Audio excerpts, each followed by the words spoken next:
হাসরের ময়দানে জাহান্নামকে যখন আনবে, ওয়াজিআ ইয়াউমাইযিন বিজাহান্নাম, আল্লাহ তাআলা কোরআনে বলছেন হাসরের ময়দানে ফেরেশতারা জাহান্নামকে টেনে হাসরের মাঠে নিয়ে আসবে, টেনে আনবে। 70,000 আগুনের শিকল দিয়া বেঁধে জাহান্নামকে আনা হবে। 70,000 আগুনের শিকল, কোটি কোটি ফেরেশতা টেনে আনবে। আর জাহান্নাম তার একটা বিকট চিৎকার দিবে।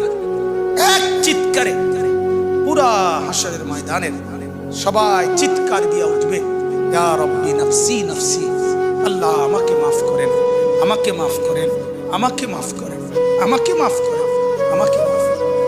আদম থেকে ঈসা নবী ওনারা বলবেন, ফেরেশতারা বলবেন, জিনরা বলবেন, আম্বিয়ারা বলবেন, ইয়া রাব্বি নাফসি নাফসি, আল্লাহ আমাকে বাঁচান, আমাকে বাঁচান, আমাকে বাঁচান, আমাকে বাঁচান। সবাই বলবে এক কথা।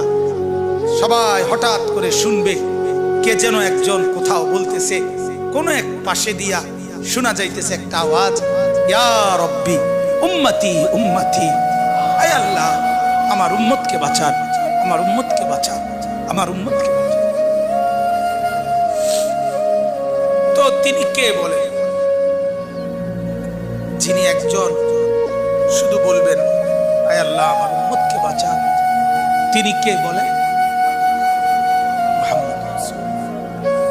জীবন ভর যিনি ভাবলেন উম্মতকে নিয়ে, কবরে যাওয়ার দিনও ভাবলেন, কবর থেকে উঠবার দিনও ভাবলেন, হাসরের